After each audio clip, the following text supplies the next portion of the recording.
शंकर जी कैसे हैं? गृहस्थ, वैसे हैं जैसे आप लोग हैं।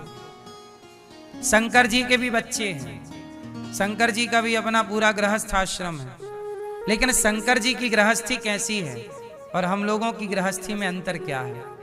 ध्यान से सुनिएगा। राम जी की पूजा होती है, पर राम जी के परिवार की पूजा नहीं होती। लवकुश का कहां मंदिर है?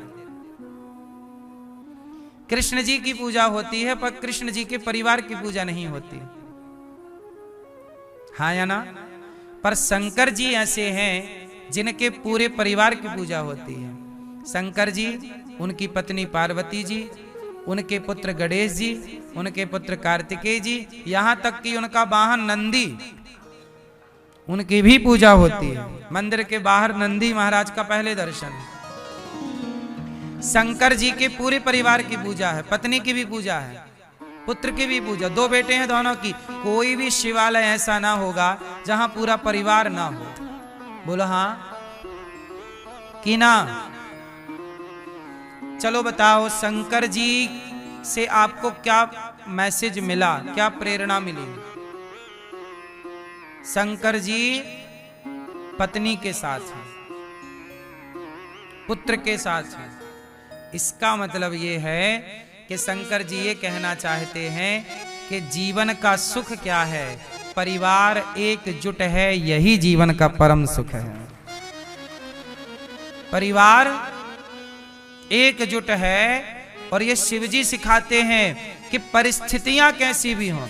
अच्छा, शिवजी की परिस्थिति जितनी बुरी है, इतनी बुरी परिस्थिति आपकी भी नहीं है।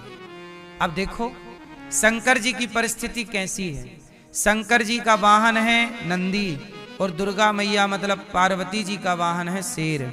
अब शेर और नंदी की जन्मजात दुश्मनी है, पर एक दूसरे के दुश्मन होने पर भी एक साथ रहते हैं कि नहीं? बोलो हाँ। शंकर जी के गले का हार है सांप, और गणेश जी का वाहन है चूहा, और ये दोनों जन्मजात दुश्मन हैं, विरोधी हैं, पर शंकर जी के यहां प्रेम से हैं कि नहीं? अब सांप और मोर की जन्मजात दुश्मनी है, मोर खा जाता है सांप को, और कार्तिकेय जी का वाहन मोर है। मतलब शंकर जी, अब सुनो, शंकर जी का घर कहां है? कैलाश। कैलाश बिल्कुल ठंडा, और ठंडे कैलाश में ऊपर से ठंडी ठंडी गंगा खोपड़ी में, सिर पे, और ठंडी चंद्रमा भी सिर पे। अब आप बताइए, शंकर जी का परिवार एक दूसरे का विरोधी है या नहीं है? चूहा सांप का, शेर बैल का, मोर सांप का, सब एक दूसरे के क्या है? विरोधी हैं। लेकिन धन्य है भगवान शंकर। शंकर जी कहते हैं जो विरोधी को भी प्रेम में, विरोध को भी प्रेम में बदल दे, उनका नाम शिव है। विरोधी को भी प्रेमी बना दिया, और एक साथ एक मंदिर में सबको बिठा दिया। शंकर जी यही कहते हैं कि जीवन में सुख चाहते हो तो आप लोहे की बेड़ियों से किसी को नहीं बांध सकते, लेकिन प्रेम की बेड़ियों से बांध सकते हैं। तो शिव के प्रेम के कारण पूरा परिवार जो दुश्मन है एक दूसरे का, वह भी एक साथ रह रहे हैं। ये प्रेम का प्रभाव है। इसलिए शिव जी ये सिखाते हैं कि परिवार में छोटी छोटी बातें होती हैं, एक दूसरे के दुश्मन हो सकते हैं, लेकिन फिर भी आपको प्रेम से रहना चाहिए। भूल जाना चाहिए कि इन्होंने कोई गलती की थी। गलतियां याद रखेंगे ना तो कष्ट सदा रहेगा। अच्छा, शंकर जी भांग पीते हैं ऐसा लोग कहते हैं, लेकिन शंकर जी भांग पीने से शिव नहीं बने। शिव जी शिव बने हैं भांग पीने से नहीं, जहर पीने से शिव जी शिव बने। समुद्र मंथन हुआ तो क्या निकला?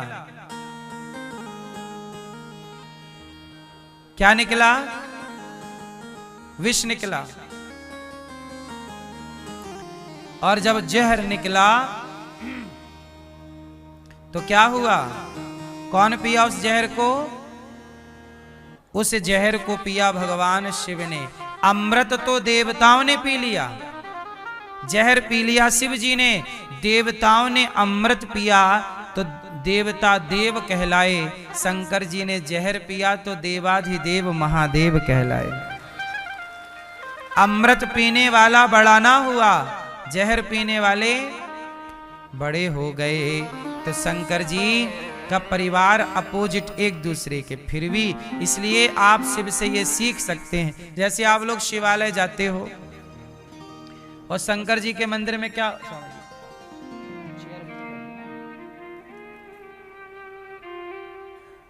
आइए, हमारे पूज्य Swami ji doctor Sanjay R Shastri ji America से पूज्य गुरु जी पधारे हैं। तालियां बजाकर स्वागत वंदन अभिनंदन करें। अमेरिका हम गए थे तो आपने ही कथा का आयोजन अमेरिका में कराया था।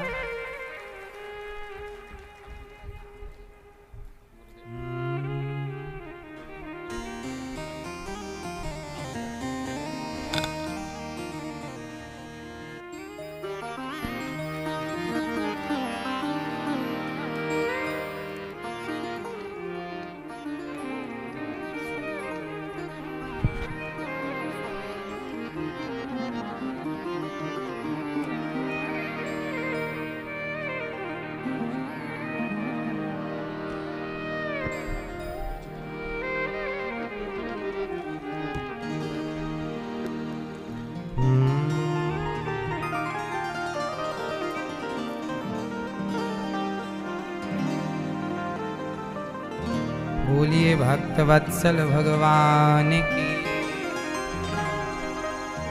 शंकर जी के जीवन से हमें ये सीखना चाहिए। शिव जी जो है ना अपने सिर पे क्या रखते हैं? गंगा को। क्या रखते हैं? गंगा को। और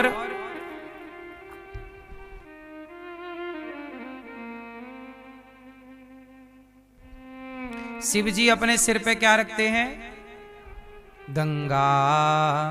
मानो शिव जी कहते हैं कि परिस्थिति कैसी भी हो, दिमाग कैसा होना चाहिए? गंगा कैसी है? ठंडी। दिमाग कैसा होना चाहिए? ठंडा। जिसका दिमाग ठंडा है वही व्यक्ति महान हो सकता है। दिमाग गरम तो सब खत्म। ठीक है ना? एक दिन क्या हुआ, शंकर जी माता पार्वती को लेके गए कथा सुनाने। पार्वती नहीं, उस समय माता सती थी।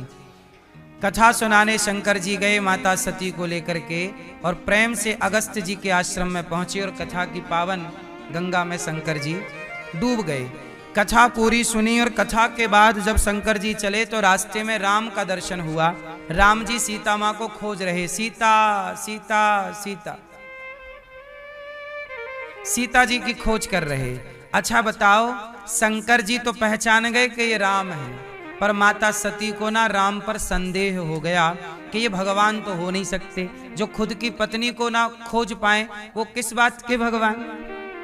माता सती को डाउट हो गया कि ये राम भगवान नहीं है। अच्छा आप लोग बताओ, राम भगवान है या नहीं? उत्तर दो। राम भगवान है? यदि राम भगवान है तो बताओ, अपनी खुद की पत्नी को राम जी पहचान मतलब ढूंढ क्यों ना पाए? क्यों ना ढूंढ पाए? भगवान से क्या छिपा है सब जानते हैं। खुद की पत्नी को ढूंढ ना पाए। क्यों ना ढूंढ पाए? इसलिए नहीं ढूंढ पाए राम जी क्योंकि राम जी स्वयं चाहते हैं कि सीता लंका चली जाए। क्यों? तो क्या राम जी खुद सीता जी को लंका भिजवाए हैं? हाँ। भगवान की मर्जी के बिना पत्ता हिलता है? भगवान की पत्नी को कौन चुरा सकता है? अच्छा ये बताओ मैया, ये रावण कौन है? आप बताओ।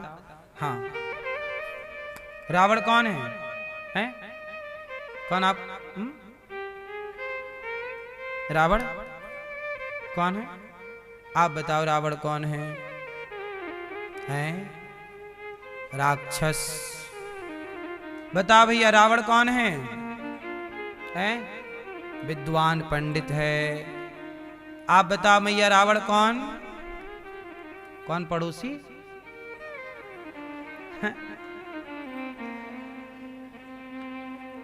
आपका पड़ोसी है रावण? रावण कौन है? सुनो, रावण सीता मैया का नौकर है, पहले से नौकर है। रावण द्वारपाल है। लक्ष्मी नारायण के यहां द्वारपाल जय और विजय थे। तो ये लक्ष्मी जी मालकिन है, सीता जी कौन है? मालकिन। और ये मालकिन का क्या है? क्या है? नौकर। रावण कौन है? जय और विजय द्वारपाल भगवान के। एक बार संतों को रोक दिया कि आप भगवान का दर्शन नहीं कर सकते। संतों ने शाप दे दिया कि जाओ 3 जन्मों के राक्षस हो जाओ। तो पहली बार में हिरण्याक्ष हिरण्यकश्यपु, दूसरी बार में रावण कुंभकर्ण, और तीसरे द्वापर युग में शिशुपाल और दंतवक्र बने। ये तो भगवान के नौकर हैं पहले से। लेकिन रावण जो है इस जन्म में पंडित बन के आया है, बड़ा विद्वान पंडित है। और रावण जो है लंका का राजा है। सीता मैया को चुरा के ले गया। राम जी पागलों की तरह पूछ रहे, हे खग मृग हे मधुकर श्रेणी, तुम देखी सीता मृग नैनी। हे पशु पक्षी, क्या तुमने हमारी सीता को देखा है? राम जी ऐसे रो रहे हैं, कुछ जानते ही नहीं। सीता मैया देखकर आंसू पागल हो गई। सती मैया को लगा कि तो भगवान नहीं हो सकते। सती माँ को क्या लगा कि ये भगवान हो ही नहीं सकते। क्यों नहीं हो सकते? पत्नी का पता नहीं लगा पा रहे हैं। अच्छा, राम जी चाहते तो रावण को मार देते एक बाण से। राम जी ने खुद नहीं मारा जान के। क्यों? सीता मैया थोड़े दिन लंका रह लेंगी तो सोने का जो मन में भूत चढ़ा हुआ है, सीता मैया के अंदर कौन सा भूत चढ़ गया? हमें सोने का मृग चाहिए। कौन सा मृग चाहिए? सोने वाला। राम जी बोले सोने का कोई मृग नहीं होता। नहीं नहीं, ये है, चाहिए। राम जी को लगा कि अब सीता का मन मेरे से हट गया और सोने में लग गया। तो जब सोने में लग ही गया तो सोने की लंका भिजवा देते हैं, क्योंकि सोने के मृग में कितना सोना होगा? सोने की लंका में ज्यादा है। तो राम जी ने भिजवा दिया, जाओ थोड़ा सोने की लंका में रहो, सोना देखो, थोड़ा जी भर जाएगा। तो राम जी ने भिजवा दिया रावण के हाथ, जाओ ले जाओ। अच्छा, राम जी चाहते तो एक बाण से मार देते रावण को। क्यों नहीं मारे? क्योंकि राम जी अभी अपने भक्तों को लॉन्च करेंगे। कौन कौन आएंगे? जरा सोचिए कि राम जी तुरंत रावण को मार देते तो ये बताओ विभीषण को कौन जानता? सुग्रीव को कौन जानता? हनुमान जी को कौन जानता? माता शबरी को कौन जानता? जटायु जी को कौन जानता? गिलहरी को कौन जानता? बंदर भालुओं को कौन जानता? राम सेतु कैसे बनता? हाँ या ना? त्रिजटा को कौन जानता? सुंदरकांड कैसे प्रकट होता? मतलब एक लीला से कितनी सारी लीलाएं जुड़ी थीं। सीता गई रावण के पास तो इतने लोगों का समाज में नाम सबके सामने आ गया। इतने सारे भक्त आ गए कि नहीं? वरना कौन जानता हनुमान जी को? सच बताओ, एक ही बाण से राम जी रावण को मार देते तुरंत सीता मां की चोरी पर, तो क्या हनुमान जी को कोई जानता? उत्तर दीजिए। हनुमान जी का भी तो यश बढ़ाना था। बोलो हाँ। सुग्रीव का भी यश बढ़ाना था, विभीषण का भी यश बढ़ाना था। फिर मेघनाथ को कौन जानता? तो इतनी सारी लीलाएं जुड़ी होती हैं, इसलिए भगवान ये सब लीला रचते हैं।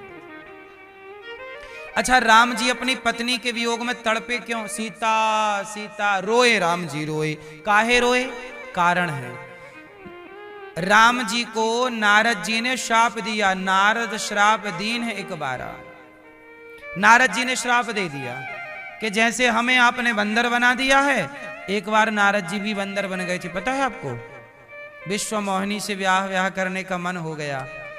एक्चुअली अभिमान हो गया था नारद जी को। उस अभिमान को मिटाने के लिए भगवान ने लीला रची। और नारद जी को रामचरितमानस में पढ़िएगा, नारद मोह, नारद जी एक स्त्री विश्व मोहिनी से ब्याह करने का सोचे और भगवान से बोले आप बहुत सुंदर हैं, अपना रूप हमें उधार दे दो। आपन रूप देहु प्रभु मोही। भगवान ने कहा चलो मैं देता हूं। भगवान ने अपना बंदर वाला रूप दे दिया। अब नारद जी बन गए बंदर। तो अब नारद जी को बाद में पता चला कि मैं तो बंदर हो गया।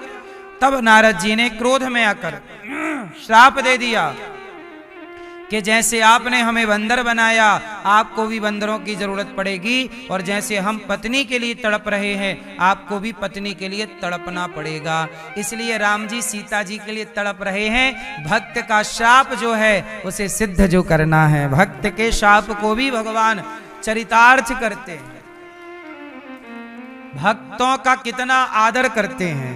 सोचिए कि भक्त यदि भगवान को शाप दे दे तो भगवान भक्त के शाप का भी पालन करते हैं। जबकि भगवान पर कोई भी शाप आप लागू, भगवान सबके शाप से परे हैं। पर गांधारी ने शाप दे दिया कि जैसे हमारा वंश आपस में लड़के बच्चे मर गए, ऐसे आपका भी होगा। लो, भगवान ने गांधारी माँ के शाप को स्वीकार कर लिया। जबकि भगवान पे कोई शाप आप नहीं लगता, लेकिन भगवान फिर भी स्वीकार कर लेते हैं। क्यों? भगवान कहते हैं कि मैं अपने भक्तों के वचनों का मान नहीं रखूंगा तो मेरे भक्तों के वचनों का मान रखेगा कौन? तो भगवान भी अपने भक्तों के वचनों का मान रखते हैं। अब प्रहलाद जी ने कह दिया इस खंबे पर भगवान है, तो प्रहलाद के वचनों का मान रखने के लिए खंबे से प्रकट होकर के आ गए कि नहीं? नहीं आते तो प्रहलाद की बात झूठी हो जाती। प्रहलाद ने कह दिया कि इस खंबे पे भगवान है। यदि भगवान नहीं आते हिरण्यकश्यपु के तोड़ देने पर खंबा, तो प्रहलाद की बात झूठी पड़ जाती कि नहीं? बोलो हाँ कि ना? तो भगवान भी अपने भक्तों के वचन का मान रखते हैं। सच बताएं, भक्तों के वचनों का मान भगवान ही रखते हैं। इसलिए आपके एक एक शब्द को भगवान सुनते हैं, ये मान के बोला करो। आप जो भी बोलते हैं इस दृष्टि से, इस भाव से बोला करिए कि हमारी कही गई बात भगवान सुन रहे हैं। ये मत सोचा करो कि हमारा कौन सुन रहा। आपकी अच्छी बात भी सुन रहे हैं, बुरी बात भी सुन रहे हैं, आपकी स्तुति भी सुन रहे हैं, आपकी आलोचना भी सुन रहे हैं। भगवान गाली भी सुन रहे हैं, निंदा भी सुन रहे हैं। आप जो भी कह रहे हैं सब ईश्वर रिकॉर्ड कर लेते हैं। इसलिए ऐसे शब्दों का प्रयोग ना किया करिए कि जैसे भगवान सुने तो कहें कि देखो मेरा भक्त क्या बोल रहा है। क्यों? ऐसा बोलिए कि जो पलट के कोई जवाब मांगे तो आप दे सकेंगे भाई ये ठीक है।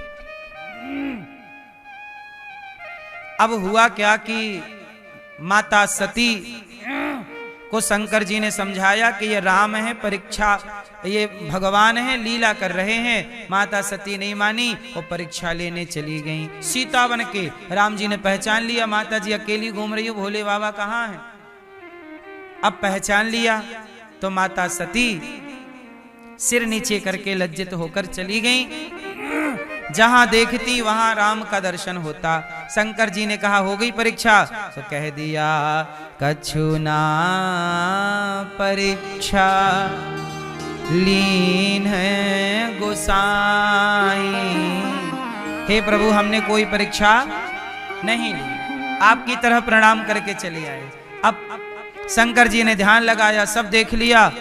अब शंकर जी ने माता सती का त्याग कर दिया।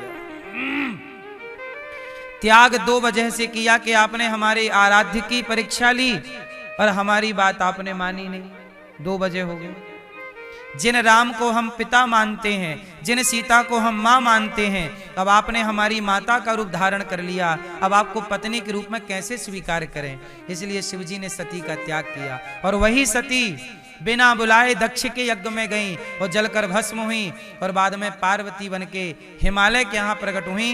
तब शिव पार्वती का विवाह हुआ। भगवान शिव का अपमान दक्ष प्रजापति ने भी किया। और धन्य है भगवान शंकर कि उन्होंने अपमान को सहा। देखो आज के युग में सहनशीलता नहीं है, पर शंकर जी क्या सिखाते हैं? सहना। भरी सभा में अपमान हुआ शिव का, पर शंकर जी ने कोई उत्तर नहीं दिया। एक बात बताओ मैया, जैसे कई बार आपको किसी ने कहा कि तू गधा है, आपको बुरा लग जाता ना, मुझे गधा कह रहा है, पागल है क्या गधा? अच्छा ये बताओ, किसी ने आपको क्या बोल दिया? गधा, तू गधा है, आप बुरा मान जाते। अच्छा बुरा लगता है कि नहीं? क्यों? बोलो हाँ कि ना। मैया सो गई क्या मेरी माँ? नहीं, सच बताओ आप गधे हो क्या? तो जब आप गधे नहीं हो तो किसी ने गधा कह दिया तो बुरा क्यों मानते हो? वो बुरा मान गए, इसका मतलब समझ बहुत जल्दी जाते हैं आप लोग।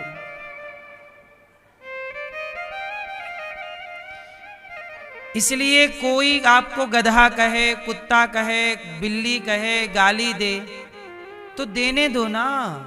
उनकी बातों से आप क्यों प्रभावित होते हैं? बोलो। इसलिए समझदार व्यक्ति वही है जहां समाज में किसी की बातों से वह प्रभावित ना हो। आप किसी के कहने से गधे हैं। अब जैसे किसी ने कह दिया तू मूर्ख है, आप बुरा मान जाते। हमें मूर्ख कहा, सच बताओ जब आप मूर्ख नहीं हैं तो बुरा क्यों मान रहे हैं? और किसी के कहने से बुरा मान रहे हैं, इसका मतलब आप मूर्ख हैं। दुनिया की बातों से प्रभावित ना होइए, यही आपका धर्म है। लोग कहेंगे